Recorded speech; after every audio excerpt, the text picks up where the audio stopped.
Are you ready, kids? Aye, aye, Captain! I can't hear you. Aye, aye, Captain! Oh!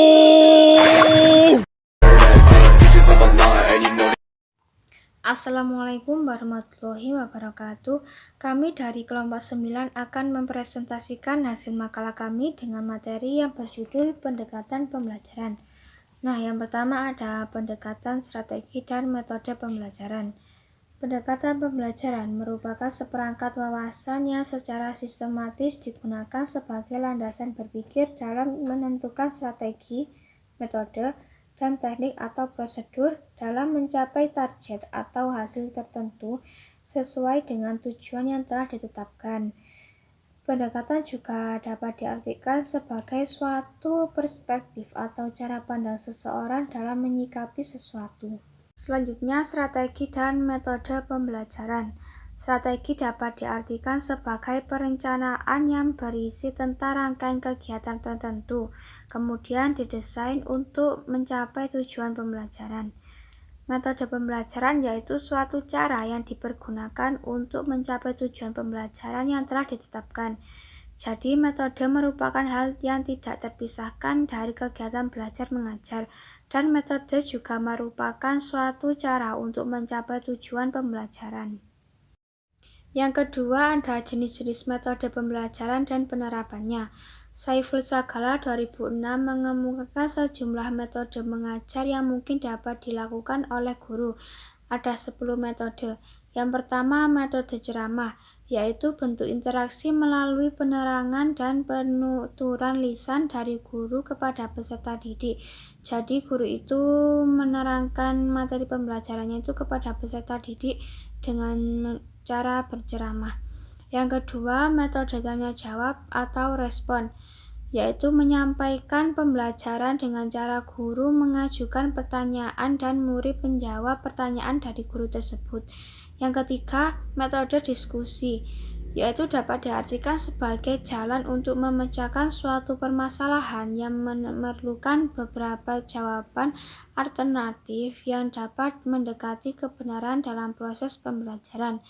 Yang keempat, metode demonstrasi, yaitu salah satu metode mengajar dengan menggunakan peragaan untuk memperjelas suatu pengertian atau untuk memperlihatkan bagaimana melakukan sesuatu dengan jalan mendemonstrasikannya terlebih dahulu kepada siswa.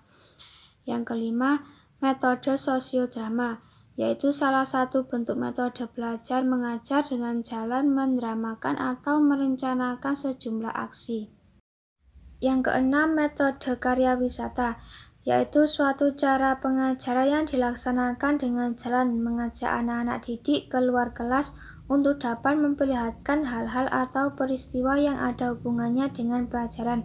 Nah, jadikan misalkan ketika ada pelajaran sejarah, guru itu tidak hanya mengajar dalam kelas dengan berceramah, jadi guru itu ya bisa mengajak siswanya itu berkunjung ke museum agar siswa itu mengetahui benda apa yang ditinggalkan sejarah zaman dulu, atau juga bisa berkunjung ke candi-candi yang ada di sekitar sekolah atau yang terdekat dari sekolah. Yang ketujuh, metode kerja kelompok. Metode ini dilakukan dengan cara membagi siswa ke dalam beberapa kelompok, baik kelompok kecil maupun kelompok besar. Nah, masing-masing kelompok itu diberikan sejumlah tugas yang harus diselesaikan. Sementara itu, guru tetap melakukan pengawasan agar setiap kelompok dapat berjalan sebagaimana semestinya. Yang kedelapan, metode latihan. Metode ini menyampaikan pembelajaran dengan melaksanakan latihan secara terus sampai anak didik memiliki kegiatan yang diharapkan, seperti praktek. Nah, yang 9, metode pemberian tugas.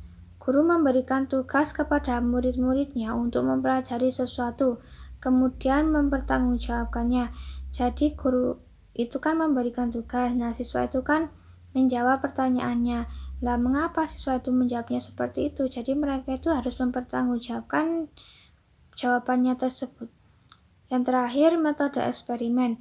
Metode ini di mana murid melakukan pekerjaan akademis dengan mencoba mengetahui proses terjadinya suatu masalah.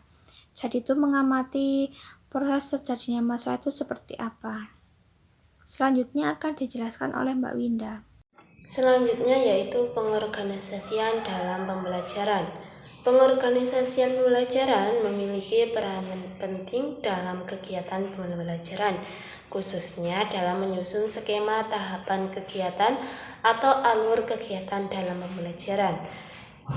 Pengorganisasian peserta didik adalah interaksi antara guru dalam menyampaikan pendidikan untuk mencapai tujuan pembelajaran dengan tujuan untuk mengembangkan bakat, minat, dan kemampuan agar tumbuh dan berkembang dengan baik, di mana sistem tersebut memberikan arahan perilaku dalam pembelajaran di kelas.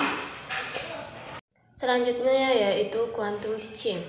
Quantum teaching adalah pengubahan belajar yang meriah dengan segala nuansanya. Quantum teaching juga menyertakan segala kaitan, interaksi, dan perbedaan yang memaksimalkan momen belajar. Quantum teaching berfokus pada hubungan dinamis dalam lingkungan kelas interaksi yang mendirikan landasan dan kerangka untuk belajar. Asas utama dalam quantum teaching menurut Bobby D. Potter pada tahun 1999 yaitu bawalah dunia mereka ke dunia kita dan antarlah dunia kita ke dunia mereka.